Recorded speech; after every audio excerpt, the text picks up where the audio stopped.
With next Monday, the 23rd of February, being the start of Steam's Next Fest, I'm going to list out RTS demos you can play that week, but in addition to that, I'm going to show you several totally new RTS game projects in development that I have found and remind you which already released games just got better with new content or updates. So let's get started. Since I don't have news on Dwarf or Dustfront this time around, I thought it was fitting to start with a game project equally beloved by our RTS community, the play for free giant that is beyond all reason. And here I have three things to share. First, that developers are dropping a ton of lore during the 70,000 Discord members celebration planned for the 8th of March. This lore is a prelude to BAR getting single-player campaigns, and it is a part of their Steam launch roadmap, which you can read and follow the progress of on their website, linked below. This event will feature live action logo reveals, 100 player battles that BAR is fast becoming famous for, a dev versus player showdown that is a lot of fun even to just watch, and a live interview with members of the lore crew. When it comes to new balance patches, devs are not doing significant changes until BAR Pro League concludes in March, but right now they have worked on standardization of the idle auto-heal/regeneration mechanic so that most units or buildings which have not taken damage for a certain period of time automatically begin regenerating health, but at a slow rate. They have also tweaked a few units here and there, like the Centurion, Hound, Fatboy, Abductor, Castro and Resurrection Submarines. I consider this game to be one of, if not the best play for free RTS game, and I will post a video soon showing you what other such free RTS games you can enjoy. This next game is still in development and is similar to BAR in some ways, but vastly different in others. Most importantly though, its skirmish and multiplayer demo will be available during this Steam Next Fest from the 23rd of February. If you watch my channel regularly, you have already become very familiar with the United Earth Forces and the post-human coalition faction of Ashes of the Singularity II, and I'm eagerly waiting to play it with you all during next week. With several maps, including those supporting 8 players and an engine capable of not crashing even with dozens of armies totaling thousands of units on the battlefield, we are going to have some wild fun in the free-for-all matches with a beer in one hand and low APM in the other. The base building is limited with individual slots per each territory, and since that is the most divisive aspect of the game, this is your chance to give your feedback to the developers about it.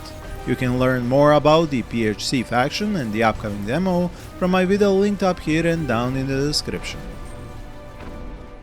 A major battle has begun! Now, because I'm working towards quitting my day job so I can make more videos such as this one and many others that I have planned, I'll be doing more sponsored content, like for example telling you about the upcoming Steam Next Fest demo of Battleplan. So from the 23rd of February, you can try out the tutorial and first mission of this World War II real-time strategy that gives you a novel way to play as a general of sorts on the Western Front. You get to draw orders on historically based battle maps and hence create battle plans for your army to automatically execute them while being led by officers played by the game's AI. This means it is a macro game as they can be, and a very big change to most other RTS games you have probably ever played before. But who knows, maybe this kind of gameplay is the perfect mix of grand strategy macro management of divisions and corps and real-time battle mechanics that you never knew you wanted. It is a time-limited demo, so try to squeeze in a playthrough between all these other great RTS demos I have already told you about in my previous RTS news video and have yet to tell you about in this one. We've got a major engagement! When it comes to newly released and often updated in the RTS games, few are as well reviewed and played as the Scouring. So it is no surprise it has not only surpassed 300,000 wishlist editions on Steam, but also gotten a major update that added flying and some ground units, while naval ships are already being worked on. Both the human and orc factions are going to get ships, and they are of course armed with cannons, which for a solo indie dev makes sense as he can reuse the sounds and effects of the ground cannon units. As for already playable updates, the human faction got the Dwarven Tavern building, where you can now train dwarf warriors who have lots of HP so they can act as tanks in your army. On the other hand, the orcs got the Berserker unit, which is focused on critical strikes as a DPS type unit, and the Devourer flying unit. Humans didn't get one yet, but there is now the neutral Overseer, who also shows up in the sub-game mode titled Overseers, and they show up in that one to patrol and defend your base. This is one of the most high-quality titles to come from solo indie devs in the RTS space, and even if it doesn't have any sort of campaign, I highly recommend it. And if you already own it, make sure to give it a review, as that greatly helps the developer. A little while ago I showed you a totally new space sci-fi RTS which has some 4X elements, and interviewed the developers so they could explain the creative choices behind making such a unique look for their upcoming game titled Commander's Fury. My video had so many comments and you all posted so much feedback that developers came back with their own comment to say that due to all this feedback, they decided to include the regular ship looks as well, along with their more unique holographic look. This is exactly the kind of fast back and forth between developers and gamers that I love to foster both on my channel and my Discord, a link to which is in the description of this video, where you can also find the link to my interview with the developers and learn a lot more about Commander's Fury. In essence, it is going to let you both prepare and command fleets of warships using different types of weapons in combat, but also conquer multiple star systems, with more fleets being under the command of AI when you are not taking manual control. This next fresh game announcement is of a sequel to a game from 2016 which was a mix of action, RTS and RPG gameplay, and most insane of all, it is a solo developed game. Its title is WARSHIFT 2 and it truly does give you a lot of different elements to contend with. Everything from base building and unit recruitment to manually controlling your customizable hero and fighting in third person with a tank, a transforming mech, or an alien organism while collecting resources and ordering orbital strikes. So far it looks to be single player only, as the solo indie dev has yet to respond to any questions regarding multiplayer. Not even the trailer footage was able to keep above 60 frames per second, with all the flying missiles, lasers, plasma and gunshots, not to mention diving into the water or skimming on its surface. I am personally not familiar with the franchise, so if you have played the first game, do enlighten me in the comments below. Now let's shift into not just different gameplay, but a totally different look, which definitely isn't going to drop below 60 frames, for the demo of Cube Kingdoms.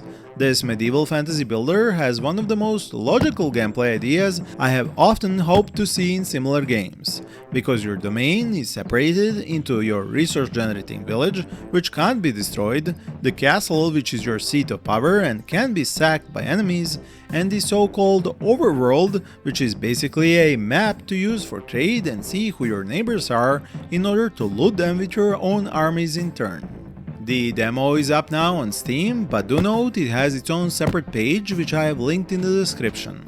While the village gameplay is set so that it cannot be attacked, it isn't simple, as you have population happiness to worry about. And the happier they get with new residential buildings, food and resources, the more productive they become as lumberjacks, stonemasons, mill operators and weapon makers.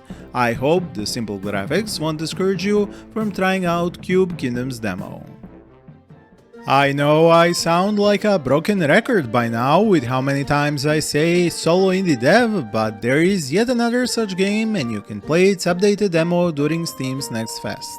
It might look like Total War, but Tabletop Tavern is a roguelike game where you take on enemies one battle at a time, and in between those play minigames, recruit and upgrade units, heal up or do all sorts of other activities which you run into during these individual map runs. This dev has worked on adding combat states and stances to his game, so now ranged units can do fire at will or volley fire, while units with shields, for example, can use the balance or defensive stances, each with its own set of bonuses or debuffs. He also added order queuing to unit command, overhauled the morale system, towns and meta progression. I played it multiple times and each time I was having more and more fun.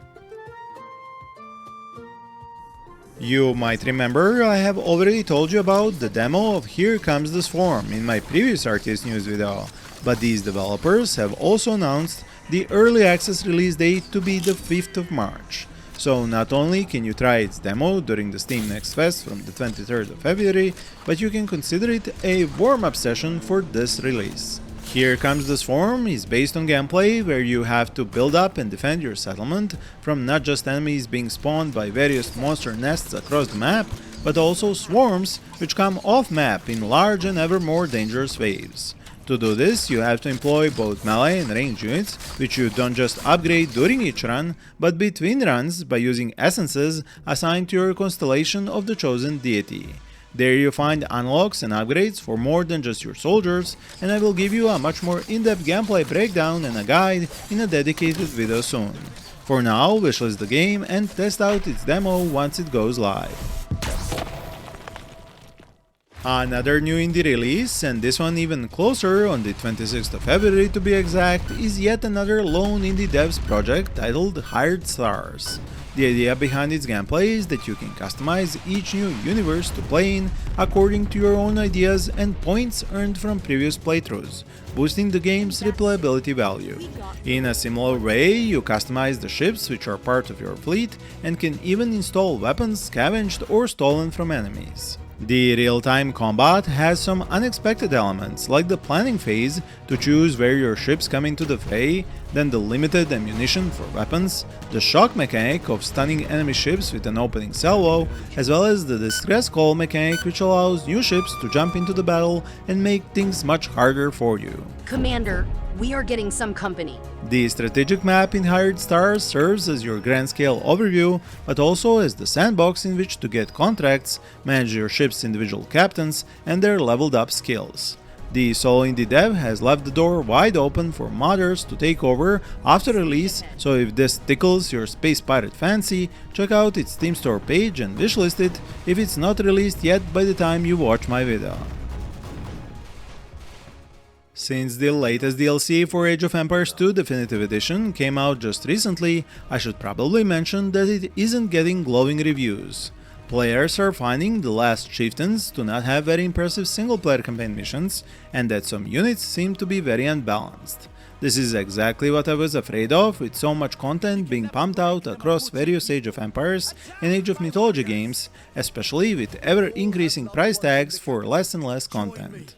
Ultimately, after a few hundred or thousand reviews, we will know the full extent of the player base's judgment on this one, and if you have played it yourself, let me know about your impressions so far in the comments below. In case you didn't know, this DLC brings 3 new civilizations from the rich history of South America, along with a campaign and several unique units for each one, all enriched by a very beautiful new setting. Nothing good comes from mistaking men for gods. For those of you who are familiar with the game Foxhole and its massive multiplayer gameplay, you might be interested to learn that those same devs are now making a similar game but in the medieval setting titled Anvil Empires. This one is going to feature castle sieges, armored cavalry charges and shield walls, among many other staples of medieval warfare. Just how much player coordination this is going to take, I don't know exactly, as I never got into Foxhole's gameplay to begin with. So here too I would like to read your personal experience with the game in the comments below. Most impressive facts about Anvil Empires are the use of Unreal Engine, new avatar system for players and equipment, underworld levels, and a bunch of quality of life and interface updates being prepared compared to their previous game. Yet another demo I want to suggest playing during the Steam Next Fest is of Artificial Extinction 2, which is a sort of hybrid between a few of the outlying RTS subgenres, like tower defense, wave survival, and even some first-person command and combat gameplay. As this is another solo indie developed game, don't be too harsh on it based on just this gameplay footage. The solo dev has been working hard to improve even what you see here, and there is actual base building with upgrades, resource management, a tech tree, calling drones, artillery strikes, and even leaderboards so you can compete by beating each other's high score in various game modes. In case you tried out its previous demo, do note this one has improved performance, a new map, better physics and collision detection, as well as a competition for players where top 3 players will get their names added to the game's credits. Each map demands a new strategy. This next demo I found only a few days ago when the developers sent me an email detailing their plans for a co-op roguelike campaign which is focused on the story, but there is still a PvP element to the game. It's for a real-time base building and fantasy combat game titled Blaze of Empires, and you should see the demo come online on its Steam store page by the 23rd of February. So far, devs already included skill-based encounters against colossal bosses and units like dwarves, ants and skeleton units, but plan to add Amazons and slimes. I know, I was like, what? Slimes? There is also a tech tree and an equipment system that will allow us to customize units. So if this piqued your interest, you might want to check out its demo and get a feel for its co-op roguelite gameplay in which most of the micromanagement is focused on tactical battles rather than resource or villager management. A similar story is with Giantfall, where so far this dev only had his wife to playtest his minimalistic RTS, which is mixed with gameplay of a colony builder, and this is his first ever game project. So now that he has added a demo of it on Steam, he would like to get some more objective feedback. Just like the previously mentioned game, Giantfall is also designed to focus on quick gameplay and incorporates roguelite elements, but it allows you to recruit your own units into an army. There are boons which will dramatically change how your each run plays, but there is also a traditional research tree in the game as well, which includes spells. Base building is more involved with several types of towers meant for defense. And defensive gameplay with a lot of base building is also what you can try out in the demo version of Repterra, a game I did mention before, but now it has a publisher since being picked up by Microprose Software. What you can expect from this one in the eventual full release is 3 different factions, thousands, tens of thousands, and if we are to believe the marketing, hundreds of thousands of dinos attacking our bases at 60 FPS. The gameplay allows you to actually tame and breed some of these dinos and upgrade them as they become your units. Later, you are given the option to put your different human units as riders, completing the advancement of these animals into your combat-capable units. There are going to be hero units with abilities and upgrades, a system of permanent unlockable points, and each time you will construct ever-growing bases, production lines, power grids and defenses. With so many games focused on sci-fi or fantasy, it is actually refreshing to be able to show you something from the history books in the 18th century, like the solo-developed Kriegsspiel 7 Years' War.